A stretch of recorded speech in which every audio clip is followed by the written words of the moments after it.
आप सभी का मेरे इस YouTube चैनल एके आनंद क्लासेस में दिल से स्वागत है। आज हम लोग इस वीडियो के माध्यम से पढ़ने वाले हैं संज्ञा। तो आइए अब हम लोग स्टार्ट करते हैं। तो आज का टॉपिक है संज्ञा। तो सबसे पहले हम क्या करेंगे, इसका परिभाषा जान लेते हैं कि संज्ञा का क्या परिभाषा होता है। तो हम लोग स्टार्ट करते हैं, पहले इसका परिभाषा जान लेते हैं कि संज्ञा का क्या परिभाषा होता है।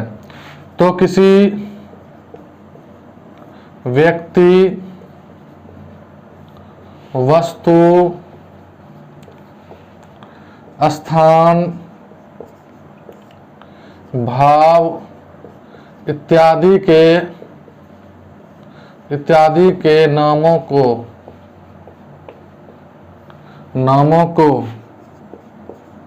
संज्ञा कहा जाता है। संज्ञा कहा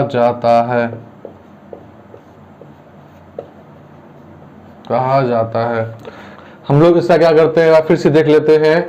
किसी व्यक्ति, वस्तु, स्थान, भाव इत्यादि के नामों को संज्ञा कहा जाता है। इसका हम लोग एग्जाम्पल देख लेते हैं। व्यक्ति का हमको मान लेना है एग्जाम्पल, तो मान ली हो गया राम, श्याम। किसी वस्तु का लेते हैं तो कलम, कुर्सी, मतलब कि इसके काफ़ी सारे होंगे एग्जाम्पल। स्थान की बात करें तो पटना, दिल्ली इत्यादि बहुत स्थान होंगे। भाव की बात करें तो भलाई, मित्रता। तो ये सब चीजें क्या होंगी, सब में आती है। और आप लोग यहाँ पे एक चीज पे थोड़ा सा गौर करेंगे। किसी व्यक्ति, वस्तु, स्थान, भाव इत्यादि के नामों को संज्ञा कहा जाता है। तो यहाँ पे क्या आया है, नाम, यानी कि नाम का होना बहुत ही आवश्यकता है। संज्ञा जो होता है, चाहे वो कोई वस्तु हो चाहे वो कोई व्यक्ति हो, चाहे वो स्थान हो, भाव हो, उसके नाम को कहा जाता है। नाम का होना क्या है, बहुत ही आवश्यक माना गया है संज्ञा में। और इसके अलावा आप जो भी चीज़ आसपास में देखते हैं, यानी हम अपने आँखों से जो चीज़ को देखते हैं, क्या है, वे सभी क्या कहलाते हैं, तो संज्ञा कहलाती है। क्योंकि आपको पता है कि जो भी हमारे चीज़ आसपास होंगे उसका कुछ ना कुछ नाम होगा। जैसे मेरे हाथ में ये क्या मार्कर है, इसका नाम मार्कर है। या ऊपर पंखा चल रहा है तो हम जानते हैं उसका नाम पंखा है। या अगर आप अपने रूम में होंगे, आसपास में टेबल होगा, कुर्सी होगा, तो यानी हम अपने आसपास जो भी चीज़ देखते हैं वो क्या है, सभी क्या है, संज्ञा है। क्योंकि उनका कुछ ना कुछ नाम जरूर होगा। तो ये अब हम लोग इसको पढ़ते हैं, संज्ञा के भेद। क्या क्या संज्ञा के भेद होते हैं, तो इनको देखिए। आधुनिक व्याकरण, अभी जो व्याकरण चलता है इसके अनुसार, आधुनिक व्याकरण के अनुसार क्या होता है, आधुनिक व्याकरण के अनुसार संज्ञा के भेद। संज्ञा के भेद, तो इसके अनुसार संज्ञा को बांटा गया है 3 प्रकार में। पहला होता है व्यक्तिवाचक संज्ञा। दूसरा होता है भाववाचक संज्ञा।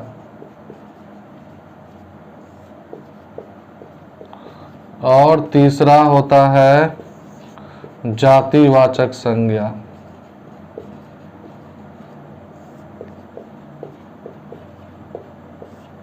ध्यान रखिएगा। इसी जातिवाचक संज्ञा में जो है क्या आता है, तो द्रव्यवाचक संज्ञा, और इस साइड में आका समूहवाचक संज्ञा।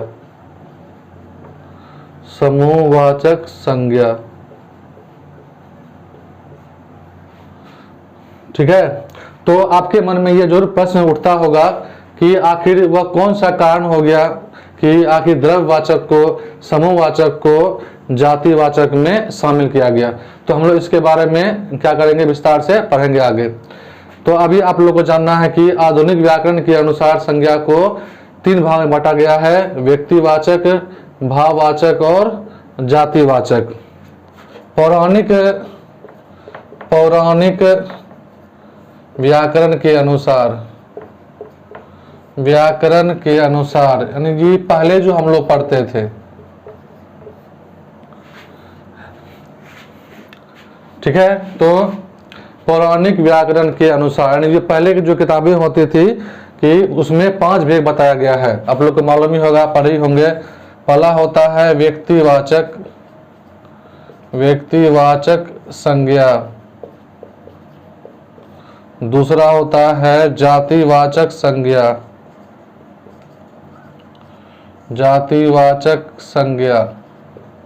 और तीसरा होता है भाववाचक संज्ञा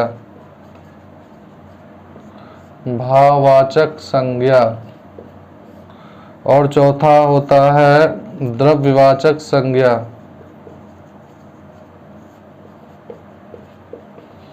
और 5वां होता है समूहवाचक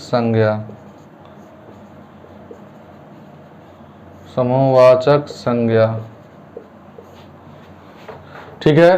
तो आप लोग इसको क्या करेंगे, पूरी तरह से याद रखेंगे कि पौराणिक व्याकरण के अनुसार जो है संज्ञा को 5 भागों में बांटा गया है और आधुनिक जो व्याकरण है उसको भी आधुनिक जो व्याकरण है उसके अनुसार से 3 भागों में बांटा गया है। तो कौन सब है, ये व्यक्तिवाचक, जातिवाचक और भाववाचक। इस 3 को आधुनिक व्याकरण में बांटा गया है और पौराणिक व्याकरण के अनुसार जो संज्ञा को जो है इस 5 भागों में बांटा गया है। तो उम्मीद है कि आपको ये सब क्या होगी, जो समझ में आ गई होगी। इस बात को याद रखना है कि जो पहले के व्याकरण होते थे उसमें संज्ञा को 5 भागों में बांटा गया है और अभी जो व्याकरण होते हैं उसमें संज्ञा को इसी 3 भागों में बांटा गया है। इसको आप लोग क्या करेंगे, याद रखेंगे। व्यक्तिवाचक संज्ञा मतलब इसका अंग्रेजी होता है प्रॉपर नाउन। तो हम लोग क्या करेंगे, इसको अभी अच्छे तरीके से समझेंगे। तो इसका हम लोग सबसे पहले क्या करते हैं, परिभाषा जान लेते हैं। किसी व्यक्ति, वस्तु, स्थान इत्यादि के खास नाम को, इसको याद रखेंगे, खास नाम को हम लोग व्यक्तिवाचक संज्ञा कहते हैं। व्यक्तिवाचक संज्ञा कहते हैं। अब याद रखेंगे कि व्यक्तिवाचक संज्ञा क्या हो गया, किसी व्यक्ति, वस्तु, स्थान इत्यादि के खास नाम को, यानी कि उसका क्या होना चाहिए, खास नाम होता है। जैसे हम लिखते हैं व्यक्ति, तो इस व्यक्ति का क्या होना चाहिए, नाम होना चाहिए। जैसे हो गया राम, मोहन, सोहन, सीता, गीता, डोड नहीं। तो आसान भाषा में आप लोग ये याद रखेंगे कि चाहे दुनिया में बॉयज हो या गर्ल हो या मेन हो या ओमेन हो, इन सब का क्या होगा, कुछ न कुछ नाम जरूर होगा। इन सब का क्या होगा, कुछ न कुछ नाम जरूर होगा। तो ये सभी नाम जो क्या कहलाएंगे, तो प्रॉपर नाउन आपके कहलाएंगे। चाहे आपके घर में जो आपके फैमिली होते होंगे उनका कुछ न कुछ नाम होगा, आगे पिताजी का नाम होगा, माता का नाम होगा, आपके भाई का नाम होगा, बहन का नाम होगा। मतलब मेरे कहने का सेंस ये है कि नाम जो भी हो, मतलब आगे फैमिली में, आपके फैमिली में जो भी नाम हो, तो सारे नाम आपके क्या कहलाते हैं, प्रॉपर नाउन कहलाते हैं। उसके अलावा देखते हैं फिर, उसके अलावा हम मान लेते हैं कोई स्थान का नाम हो।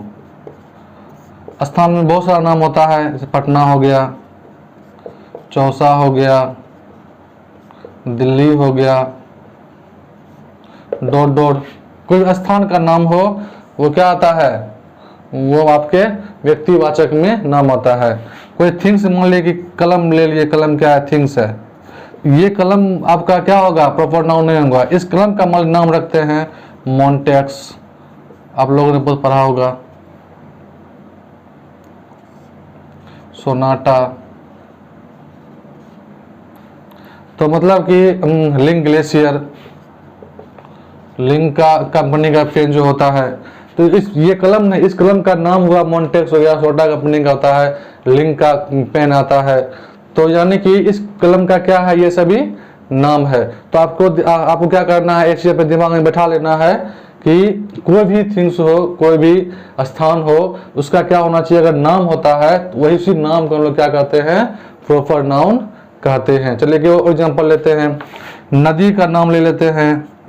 कोई भी है नदी, उसका नाम वो ले लेते हैं। नदी का नाम क्या हो गया आपका? गंगा हो गया, सरस्वती हो गया। दिन का नाम ले लिए, दिन में क्या आता है? रविवार हो गया, सोमवार हो गया, डॉट डॉट डॉट ले लेते हैं। उसके अलावा हम लोग क्या करते हैं? महीना का नाम लेते हैं। महीना में आपका हो गया जनवरी, फरवरी, डॉट डॉट डॉट। तो मतलब कि कोई भी नाम हो, चाहे वो डे नेम हो, मंथ नेम हो, उन सब का क्या उन सब का अगर आपको क्या है? नाम पता है, तो वे सभी नाम आपको क्या कहलाएंगे? व्यक्तिवाचक कहलाएंगे। जातिवाचक संज्ञा। अब जो हम लोग क्या है, जातिवाचक संज्ञा को अच्छे तरीके से क्या करेंगे? समझेंगे। तो जातिवाचक का अंग्रेजी होता है कॉमन नाउन। तो इसका होता है परिभाषा, जिन संज्ञाओं से एक जाति के अंतर्गत आने वाले सभी व्यक्ति वस्तुओं के नामों का बोध होता है, वे क्या कहलाते हैं? तो जातिवाचक संज्ञा कहलाती है। यहाँ पे हम लोग क्या करेंगे? एक चीज को गौर करेंगे कि इसमें क्या होता है? एक जाति, यानी एक जाति के अंतर्गत जो भी चीज आते हैं क्या होता है? तो उन सब को हम लोग क्या कहेंगे? संज्ञा कहेंगे। तो कौन संज्ञा कहेंगे? तो जातिवाचक संज्ञा कहेंगे। कैसे? जैसे कि हम लिख दें गाय, तो गाय के कहने से क्या होता है? इस पृथ्वी पर जितनी भी गाय हैं, इस पृथ्वी पर जितनी भी गाय हैं, क्या हो गया? सभी गाय का बोध हो गया। चाहे वो क्या हो? जर्सी गाय हो, देसी गाय हो, चाहे वो हरियाणवी गाय हो, जो भी गाय हो, इस गाय के कहने से क्या हो रहा है? इस पृथ्वी पर जो भी गाय हैं, सभी गाय का क्या हो रहा है? बोध हो रहा है। इसे हम लिखे बोले क्या? लड़का। तो इस दुनिया में जो भी है लड़का, चाहे मेल हो या छोटा बच्चा हो, तो सभी लड़का का क्या हो गया? बोध हो गया। नदी कह दें तो जो भी दुनिया में है नदी, सभी नदी का क्या हो गया? एक बोध हो गया। चाहे जो भी नदी हो, नहीं तो उन नदी का क्या होता है? बोध हो जाता है। फिर मान ले लिखा हुआ है पहाड़, तो पहाड़ कहने से जो भी पहाड़ हैं, सही पहाड़ का बोध हो जाता है। इसके बाद दिन, तो जो भी दिन है, यानी 7 दिन है, तो 7 दिन का बोध क्या होता है? दिन के कहने से होता है। तो उसी प्रकार मान लिया है शहर, शहर के कहने से क्या हो रहा है? कि जो भी शहरें हैं, जो भी शहर इस संसार में हैं, जो भी शहरें हैं, उन सभी शहरों का क्या होता है? यहाँ पर बोध हो जाता है। तो आप लोग इसको अच्छे तरीके से क्या करेंगे? याद कर लेंगे। तो इसमें क्या है? एक ही चीज आपको ध्यान देना है कि जातिवाचक शब्द जो होता है, उसमें एक ही जाति के अंतर्गत जो भी चीजें आते हैं, मतलब कि एक जाति को बोलने से अन्य वस्तुओं के नामों का बोध अगर हो जाता है, तो वे क्या कहलाते हैं? जातिवाचक संज्ञा कहलाते हैं। आप लोग यहाँ पे देख सकते हैं कि हमने क्या लिखा? हमने लिखा सिर्फ नदी। तो इस नदी के कहने से क्या होता है? जो भी है नदी संसार में जितनी भी नदी हैं, सभी नदी का बोध हो रहा है। यानी कि नदी से जो भी जाति का बोध हो रहा है, नदी जो जाति का संबंध क्या हो रहा है? आसानी से स्पष्ट हो रहा है। तो आइए अब हम लोग पढ़ते हैं भाववाचक संज्ञा। तो इनका होता है परिभाषा, जिन संज्ञाओं से पदार्थों या व्यक्तियों के धर्म, गुण, दोष, आकार, अवस्था, चेष्टा इत्यादि का बोध हो, वह संज्ञा जो है भाववाचक संज्ञा कहलाती है। मैंने क्या किया है? ऐसे कुछ यहाँ पर एग्जाम्पल ले लिया, जैसे क्रोध, घृणा, प्रेम, अच्छाई, हवा, लंबाई, बुढ़ापा, जवानी, हरियाली, डोडो यानी कि ETC, यानी और भी होते हैं इसमें। इसका देखिए आसान भाषा में कैसे हम लोग पहचानेंगे, आसान भाषा में हम लोग कैसे पहचानेंगे कि कोई संज्ञा कैसे भाववाचक होगी। तो इसका एक ही है कि जो भाववाचक संज्ञाएं होती है इसे हम लोग क्या करते हैं, फील करते हैं। और इसको हम लोग क्या करते हैं, इसको जो है हम लोग देख नहीं सकते हैं, क्या करते हैं, सिर्फ फील करते हैं। नहीं, जैसे अभी हमको गर्मी लग रहा है, हम क्या कर रहे हैं, यहाँ पर भी फील कर रहे हैं कि अभी गर्मी लग रहा है। फिर क्या, जैसे हम लोग क्या पंखा का स्विच ऑन करेंगे, पंखा चलने लगेगा, हमें अच्छा लगने लगेगा, उमंग आ गया, तो हम क्या कर रहे हैं, फील कर सकते हैं। जैसे कि हवा बहती है तो हवा को हम लोग क्या करते हैं, फील करते हैं, उसको हम देख नहीं सकते हैं। किसी का मन में क्या है, क्रोध होता है, क्रोध जाग रहा है, हम फील करते हैं कि फल्ला आदमी को क्रोध आ गया, वह काफ़ी गुस्से में है। मान लो प्रेम है तो हम लोग फील करते हैं कि जो आदमी है हमसे प्रेम कर रहा है। तो इसमें क्या भाववाचक में क्या होता है, कोई पदार्थ हो, कोई व्यक्ति हो, कोई धर्म हो, गुण हो, उन सबको हम लोग क्या करते हैं, फील करते हैं। इसको हमेशा ध्यान में रखेंगे। तो आइए अब हम लोग पढ़ते हैं समूहवाचक संज्ञा। इसका परिभाषा होता है ऐसी संज्ञाएं जो किसी समूह का बोध कराए। मतलब ऐसा शब्द उनसे क्या होता है, एक ही वस्तुओं का समूह का बोध होता है। तो ऐसे शब्द को हम लोग समूहवाचक संज्ञा के अंतर्गत क्या करेंगे, रखेंगे। कैसे, देखिए कहीं पे लगता है सभा, तो ये सभा का मतलब हो गया भीड़।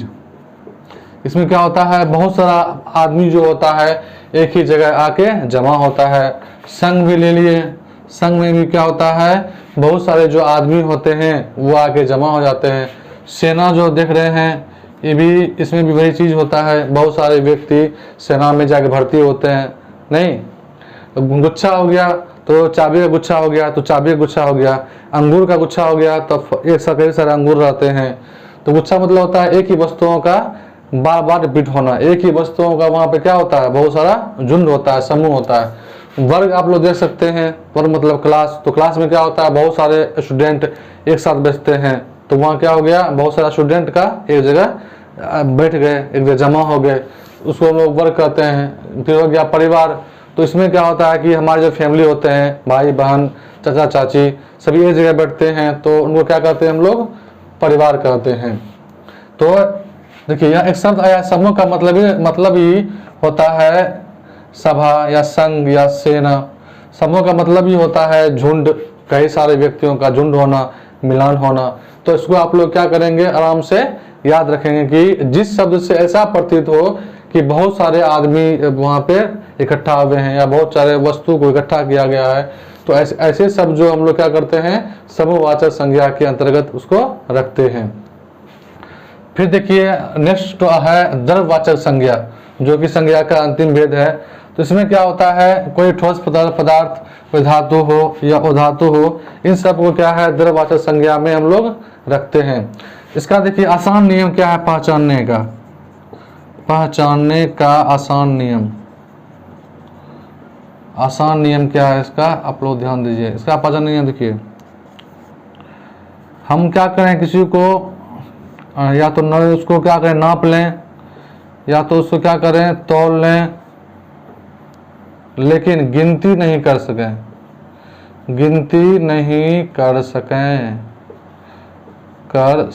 अगर ऐसा हो तो वे सब किसमें आते हैं, द्रव्यवाचक में आते हैं। यानी कि उसको हम नाप लें, तौल लें, लेकिन उसको हम लोग गिनती नहीं कर सकते हैं। जो ऐसे पदार्थ होते हैं वे सभी क्या होते हैं, तो द्रव्यवाचक के अंतर्गत आते हैं। तो इसका हम लोग लेते हैं एग्जाम्पल। जैसे कि हो गया चीनी